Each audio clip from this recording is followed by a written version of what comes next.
Before we unravel one of the most sophisticated counterintelligence operations of the 1980s, if you enjoy deep dives into the shadow world of Cold War espionage, please make sure to hit that subscribe button and turn on notifications so you never miss a story from the archives. The city of Vienna in the autumn of 1985 was a place of ghosts and shadows, a geopolitical fault line where the tectonic plates of East and West ground against each other with a silent, terrifying friction. It was a city of coffee houses and opera, but for men like Elias Thorne, it was a city of dead drops, brush passes, and the constant itching sensation of eyes on the back of one's neck. Thorne was a station chief for the Central Intelligence Agency, a man who had spent the better part of 2 decades navigating the gray zones of Europe. He was not a man easily rattled. He had survived the paranoia of Berlin in the 70s and the bureaucratic infighting of Langley, but nothing in his career had prepared him for the dossier that landed on his desk on a rainy Tuesday in November. The initial contact had been textbook, almost too perfect, which should have been the first warning sign. It didn't happen in a dark alley or a park at midnight, but through the diplomatic pouch, a channel that was supposed to be secure, but was widely known to be porous.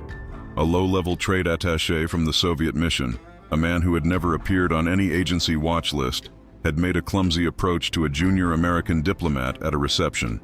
He hadn't asked for money. He hadn't asked for asylum. He had simply slipped a folded newspaper into the American's hand and whispered a single phrase in Russian. "The architect is ready to close the blueprints." Inside the newspaper was a microdot, a piece of tradecraft that felt almost archaic by 1985 standards, yet effective. When magnified, it revealed a list. It was not a long list, but the contents were enough to make the blood in Thorne's veins turn to ice. It contained the code names of 3 active CIA assets operating within the Soviet Ministry of Defense. These were not low-level informants. These were deep-cover agents, the kind of sources that took years to cultivate and millions of dollars to protect. The list was accurate. It was terrifyingly accurate. And at the bottom of the list was a request for a meeting. The source identified himself only as Volkov. He claimed to be a senior archivist within the KGB's first chief directorate, a man who sat at the nexus of information flow, the keeper of secrets who had grown disillusioned with the corruption and stagnation of the Soviet state. His message was clear. He wanted out. He wanted to defect to the United States, and in exchange for his extraction and a new life in the American Midwest, he was prepared to hand over the crown jewels, a complete roster of every Soviet double agent currently operating within the U.S. intelligence community. Thorne sat in his office at the U.S. Embassy, the rain drumming a relentless rhythm against the reinforced glass. The smoke from his cigarette curled toward the ceiling, joining the stale air of a room that had seen too many crises. The offer was the holy grail of intelligence work. If Volkov was real, if he truly had the names he claimed to have, it would be the single greatest intelligence coup of the decade. It would cripple Soviet operations for a generation. It would make careers and save lives. But if Volkov was a lie, if this was a dangle, then the CIA was walking into a room with no exits. Thorne picked up the secure phone. He needed to authorize a preliminary meeting. He needed to look Volkov in the eye. The protocol for such a meeting was rigorous. It required a surveillance detection route, an SDR, that would take hours to complete, ensuring that no KGB tails were following. It required a location that offered multiple escape routes. It required a team of counter-surveillance officers who could spot a cleaner from a block away. Thorne organized it all with the mechanical precision of a man who viewed the world as a series of logistical problems to be solved. He chose a safe house in the 4th District, a nondescript apartment above a bakery that smelled perpetually of yeast and caraway. The team was assembled, 4 field operatives, 2 drivers, and Thorne himself. They moved through the city separately, weaving through the trams and the crowds, checking reflections in shop windows, stopping abruptly to tie shoelaces, boarding subways only to exit just as the doors were closing. By the time Thorne arrived at the safe house, he was clean. Or at least he believed he was. Volkov arrived 20 minutes late. Punctuality in the spy game was a variable, not a constant. He was a man of average height, with the gray, pallid complexion of someone who spent his life in windowless rooms reading files. He wore a cheap suit that fit poorly at the shoulders, and carried a leather briefcase that looked like it had survived the siege of Stalingrad. When he entered the room, he didn't look at Thorne. He looked at the windows, checking the blinds, his hands trembling slightly. It was a performance of anxiety that felt entirely genuine. "You are Thorne," Volkov said, his English heavily accented but grammatically precise. It wasn't a question. "I'm a friend," Thorne replied, using the standard neutral opening. "You have something for us?" Volkov placed the briefcase on the table. He didn't open it. "I have everything," he said softly, "but I will not give it to you here. Not in this city. This city has ears in the walls. I need to leave. Tonight. If you cannot get me out, I am a dead man. And your secrets die with me." Thorne studied the man's face. He looked for the micro-expressions of deception, the flicker of the eyes, the tension in the jaw. He saw only fear, a desperate, consuming fear. It was the look of a man who had looked into the abyss and seen something looking back. Thorne felt the hook set deep in his gut. He wanted to believe, and that, he would realize much later, was exactly what they had counted on. Chapter 2. The Bait and the Hook. The vetting process for a high-level defector is usually a marathon, a grueling interrogation process that can last weeks or months. But Volkov had changed the timeline. He claimed that his access had been flagged during a routine security audit at the center in Moscow. He had been sent to Vienna on a pretext, a trade delegation meant to inspect technology transfers. But he knew that upon his return, he would be arrested. He had 48 hours before his delegation was scheduled to fly back to Moscow via Aeroflot. If he wasn't on that plane, the hunt would begin. If he was on that plane, he would disappear into the Gulag system, never to be heard from again. Thorne had to make a decision based on intuition and the scant evidence in the briefcase. Volkov had allowed him a glimpse. Inside were 3 files. The first was a technical manual for a Soviet radar system that NATO had been trying to decipher for 5 years. The second was a transcript of a conversation held inside the Oval Office 3 weeks prior. A conversation that proved the Soviets had a listening device or a human source within the White House staff. The third was a photograph of Thorne himself, taken 3 days ago while he was buying a newspaper in a part of Vienna he thought was secure. "They know who you are," Volkov said, pointing to the photo. "They know where you live. They know your wife's maiden name. They know about your daughter in boarding school in Switzerland. I am giving you this to show you that I am serious. I am the archivist. I see everything." The specific nature of the intelligence was designed to bypass the logical centers of Thorne's brain and aim directly for his insecurities. The photo was a violation. The Oval Office transcript was a catastrophe. The radar manual was the sweetener. It was a perfect triad of leverage. Thorne felt the weight of the decision pressing down on him. If he walked away, he was leaving the U.S. vulnerable to a mole in the White House. If he proceeded, he was rushing an extraction operation without proper clearance or preparation. He convened his team in the basement of the embassy, a soundproof room known as the Tank. The team was a mix of veterans and young cowboys. There was Miller, a former Green Beret who handled logistics and weapons, Sarah Jenkins, an analyst with a photographic memory who spoke 5 languages, and Kowalski, a driver who knew the streets of Central Europe better than he knew his own family. They looked at the materials Volkov had provided. The mood in the room was electric. "It's the real deal, boss," Miller said, looking at the radar schematics. "The specs on the phase array. This matches the interference patterns we picked up over the Baltic last month. Nobody makes this up." Jenkins was more cautious. "It's a lot to give away on a first date," she noted, tapping a pencil against the table. "Why bring the crown jewels to the meet? Why not hide them and negotiate? He's desperate, sure, but he's also a professional.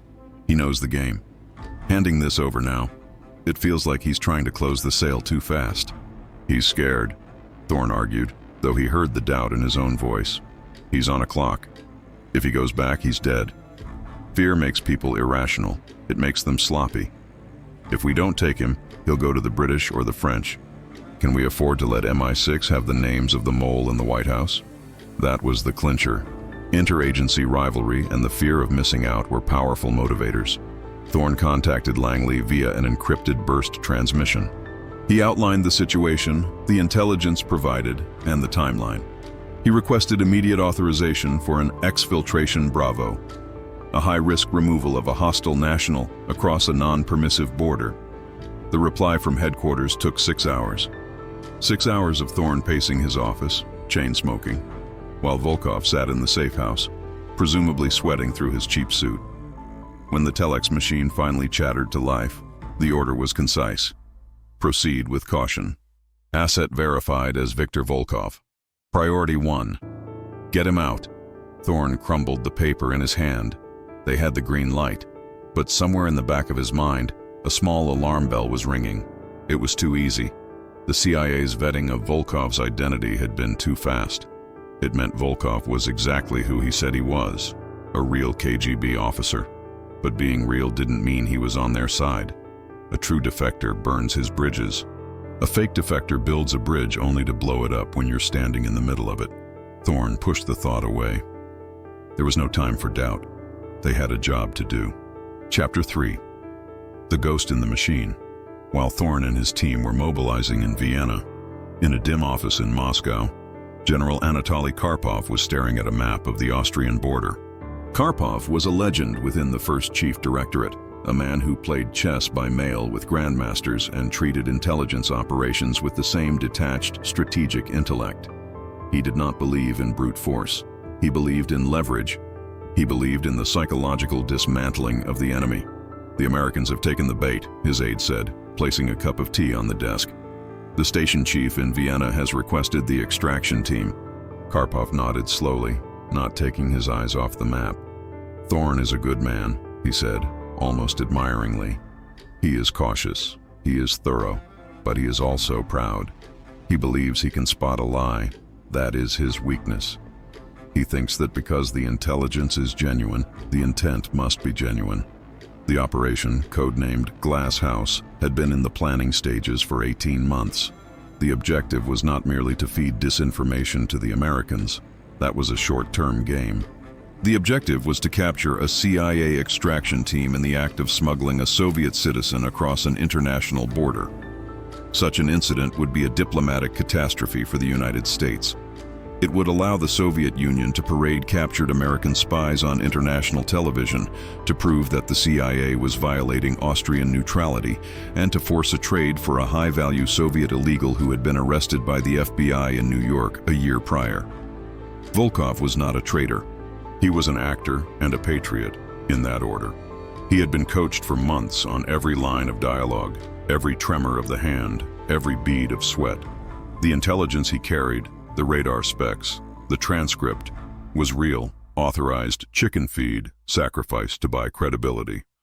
The list of names he promised, however, was fiction. A carefully constructed lie designed to sow chaos in the American intelligence community if the extraction failed. But the primary goal was to ensure the extraction began.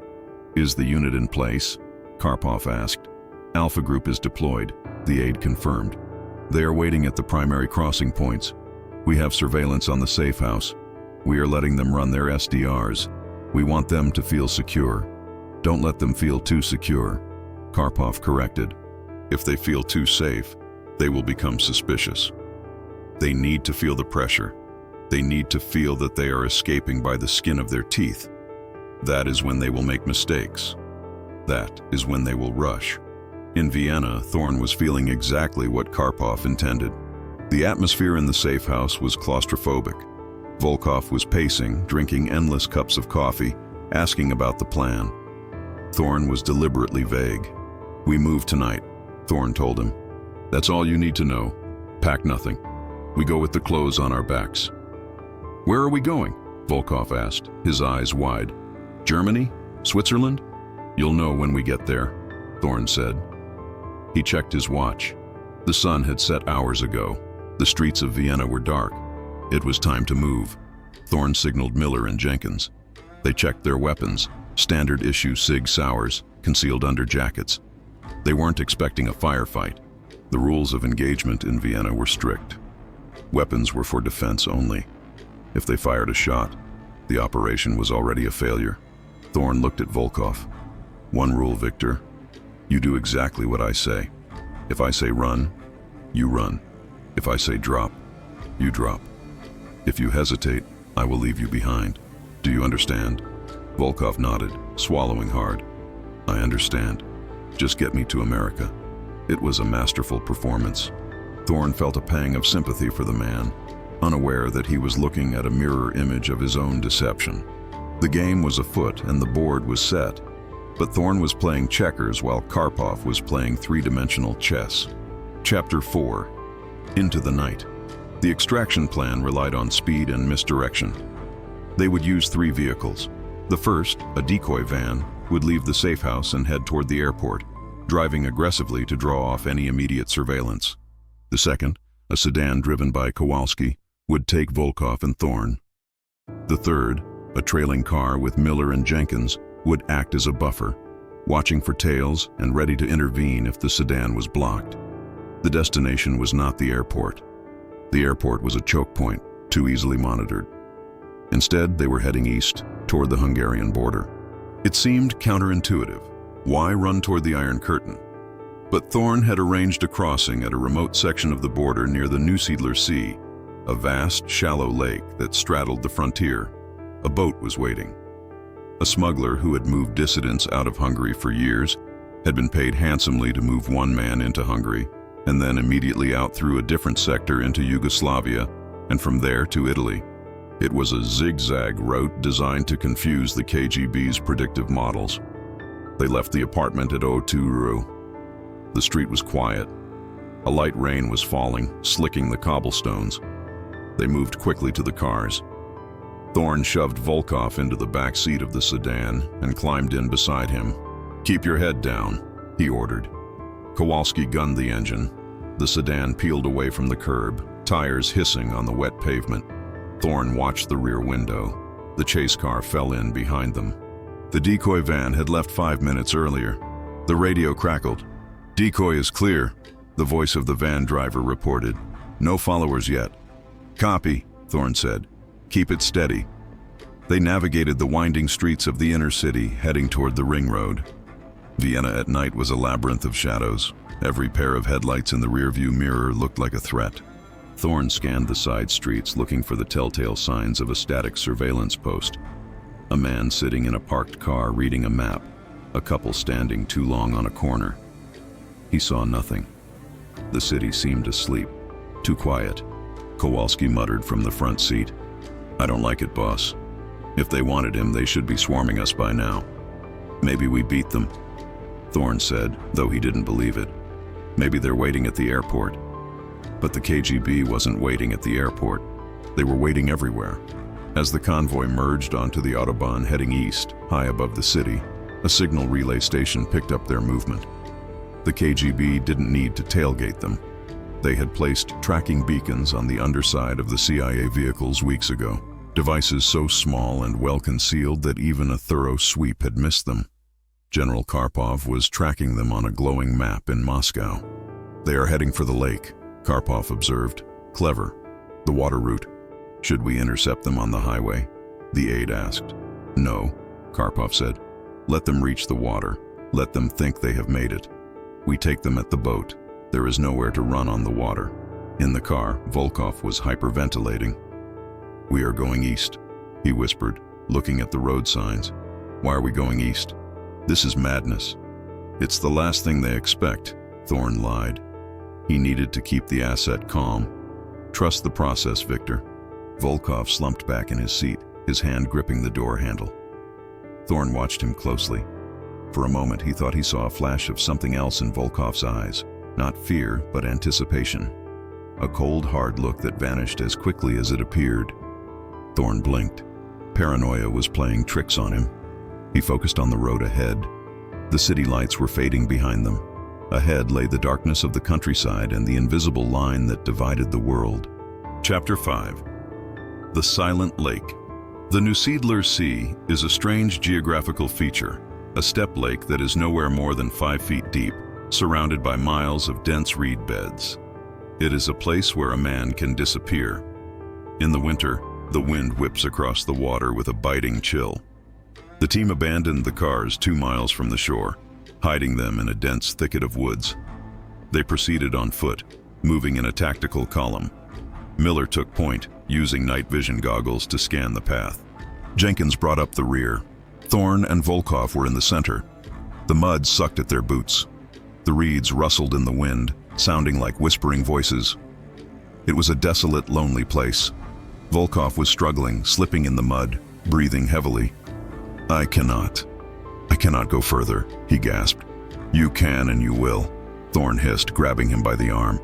"We're almost there. The boat is a half-mile out." They reached the edge of the water. A wooden dock, rotten and listing to one side, extended into the darkness. At the end of the dock, a small fishing boat bobbed in the chop. A figure stood on the boat, smoking a cigarette. The contact. Thorne signaled the team to hold. He walked out onto the dock alone, his hand on his weapon. "The weather is cold for fishing," he said, the challenge phrase. The figure tossed the cigarette into the water. "The fish don't mind the cold." It was the correct response. Thorne waved the team forward. They hurried onto the dock, the wood creaking under their weight. They climbed into the boat. It smelled of diesel and dead fish. The smuggler, a grizzled Hungarian named Laszlo, started the engine. It sputtered and coughed, then settled into a low thrum. "We go slow," Laszlo said. "Sound carries on water." They pushed off. The shore vanished into the gloom. They were floating in a void of black water and gray sky. Thorne felt a momentary sense of relief. They were off the grid. No roads, no cameras, no checkpoints. Just the water. But out in the reeds, unseen eyes were watching. Through the green glow of military-grade night optics, a Spetsnaz commander watched the boat drift away from the dock. He pressed the transmit button on his radio. "Target is afloat," he whispered. "Heading for Sector 4. Hold position." The voice of control crackled in his earpiece. "Wait until they cross the meridian. We want them in international waters, or what passes for it. Seal the net." On the boat, the tension was thick enough to choke on. Volkov was shivering violently now. Thorne took off his own jacket and draped it over the man's shoulders. "Almost there, Victor. Another 20 minutes. I am sorry," Volkov said, his voice barely audible over the engine. "Sorry for what?" Thorne asked. "You're doing fine." "For everything," Volkov said. He looked at Thorne, and this time the mask slipped completely. The fear was gone. In its place was a profound, melancholic resignation. "You are a good man, Elias. You deserved better than this." Thorne frowned. "What are you talking about?" Before Volkov could answer, the night exploded into light. Chapter 6. The box closes. It wasn't an explosion of fire, but of illumination. Huge floodlights, mounted on silent electric patrol boats that had been drifting in the reeds, snapped on simultaneously. The CIA boat was bathed in a blinding white glare. "Cut the engine!" A voice boomed over a loudspeaker, magnified and distorted. "This is the Austrian border guard. You are surrounded. Cut the engine or we will fire." Thorne reacted instinctively. "It's a trap!" he yelled. "Laszlo, get us out of here!" But Laszlo didn't move. The smuggler sat frozen at the tiller, his hands raised. He looked at Thorne with apologetic eyes. "I have family, Mr. Thorne," he said. "They have my family." Thorne realized in that split second that the betrayal was absolute. The Austrian border guard was a cover. The accents were wrong. The tactical positioning was too aggressive. This was a Spetsnaz unit operating under false colors, or perhaps a joint operation where the Austrians had been tipped off by the Soviets to do their dirty work. "Miller, Jenkins, weapons down," Thorne commanded. He knew the odds. There were at least 4 boats closing in. He could see the silhouettes of men with automatic rifles. If they drew weapons, they would be cut to pieces. This wasn't a movie. There was no way to shoot their way out of a kill box on open water. "Boss, we can take them," Miller growled, his hand hovering over his jacket. "Stand down, Miller," Thorne screamed. "That's an order. Do not engage." The patrol boat slammed against the hull of the fishing vessel. Men in black tactical gear, faces covered by balaclavas, swarmed aboard. They moved with a violence and efficiency that left no room for resistance. Thorne was thrown to the deck, a boot pressing his face into the fish-slicked wood. He felt zip ties cinching his wrists behind his back. He twisted his head to see Volkov. The defector was not being roughed up. A soldier helped him to his feet, guiding him gently to one of the patrol boats. Volkov paused and looked back at Thorn. He didn't smile. He just nodded, a small, formal gesture of acknowledgement. "Secure them," the commander shouted in Russian, dropping the pretense of being Austrian. "Hood them, no talking." A black bag was pulled over Thorn's head. The world went dark. He felt the boat lurch as the soldiers took control. The smell of diesel fumes was overwhelming. As the adrenaline began to fade, the cold reality of the situation washed over him. He hadn't just lost the asset. He hadn't just lost the team. He had been played. From the very first message in the diplomatic pouch to this moment on the lake, he had been dancing to a tune written by someone else. He thought of the look on Volkov's face. "You deserved better than this." Thorn closed his eyes in the darkness of the hood. The ambush was complete, but the night was far from over. They were not being taken to an Austrian jail. They were being taken somewhere much worse. Chapter 7, The Gray Room. Time lost its meaning under the hood. Thorn counted the turns of the vehicle after they were transferred from the boat to a truck. Left, right, a long straightaway, the rumble of gravel, then the smooth hum of asphalt. He estimated they had traveled for 2 hours. They had likely crossed the border into Hungary or Czechoslovakia. They were behind the Iron Curtain now. When the hood was finally pulled off, Thorn blinked against the harsh fluorescent light. He was in a room that was aggressively nondescript. Gray walls, a metal table bolted to the floor, 2 metal chairs, a mirror on one wall that was obviously one-way glass. It was a standard interrogation room, identical to the ones the CIA used, identical to the ones the Stasi used. The universality of state control. His team was gone. He was alone. His wrists were still bound, but his captors had removed his jacket and shoes. It was a technique to make him feel vulnerable, less human. He sat straight, controlling his breathing. He began to run through the capture protocols in his mind. Name, rank, serial number. No, that was for soldiers. For intelligence officers, the rule was, admit nothing, deny everything, demand a consular representative. The door opened. A man walked in. He was older, with silver hair and a face that looked like it had been carved from granite. He wore a perfectly tailored suit, not a uniform. He carried a file folder and a pack of American cigarettes. "Mr. Thorn," the man said, sitting opposite him. He placed the cigarettes on the table. "Please, smoke if you wish." Thorn stared at him. "I am a diplomatic officer of the United States. I demand to speak to my ambassador. You are holding me in violation of international law." The man smiled, a thin, wintry expression. "Let us dispense with the theater, Elias." "Can I call you Elias? We have known each other for a long time, though we have never met. I am General Karpov." Thorn felt a chill. Karpov, the head of the 1st Chief Directorate's Counterintelligence Division. The man was a myth. "I don't know who you are," Thorn said flatly. "And I don't know where I am. You are in a place where your diplomatic immunity has lapsed," Karpov said, lighting a cigarette for himself. "You were caught smuggling a Soviet citizen across a sovereign border. You were carrying weapons. You were carrying classified documents stolen from the Soviet state. This is not diplomacy, Elias. This is an act of war." Karpov opened the file. He slid a photo across the table. It was the photo of Volkov, or whatever his real name was, standing next to Karpov at a reception, smiling, wearing a KGB uniform with the rank of colonel. "Meet Colonel Yuri Volkov," Karpov said. "One of my best officers, a loyal patriot. He has a dacha near Moscow, a loving wife, and absolutely no desire to live in Ohio." Thorn stared at the photo. The realization settled in his stomach like lead. It was all a setup. From the beginning, Karpov admitted. The radar schematics, obsolete. We replaced that system 2 years ago. The Oval Office transcript, a fabrication based on public news reports, though I admit, a convincing one. We needed you to bite, Elias, and you bit hard. "Why?" Thorn asked. "Why go to this trouble? Just to embarrass us?" "Embarrassment is a useful tool, but it is not the goal," Karpov said. He leaned forward. "You have something of ours. Or rather, your FBI does. A man named Vitaly Yurchenko.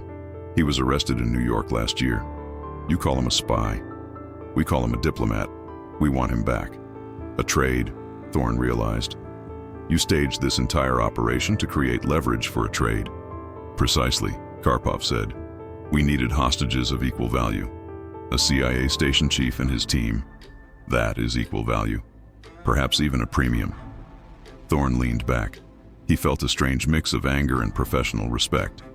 It was a brilliant move. Brutal, risky, but brilliant.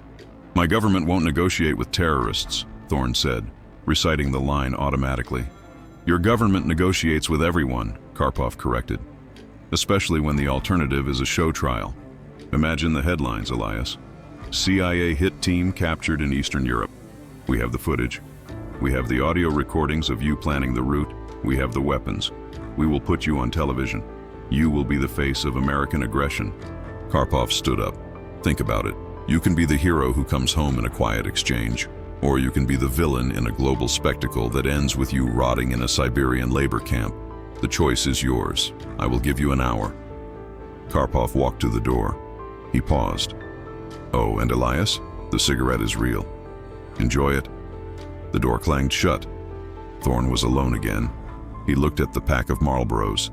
He reached out with shaking hands, pulled one out, and lit it. The smoke filled his lungs, harsh and grounding. He had an hour to figure out a way to salvage a disaster, but deep down, he knew the game was over. The only question now was the price of the ticket home.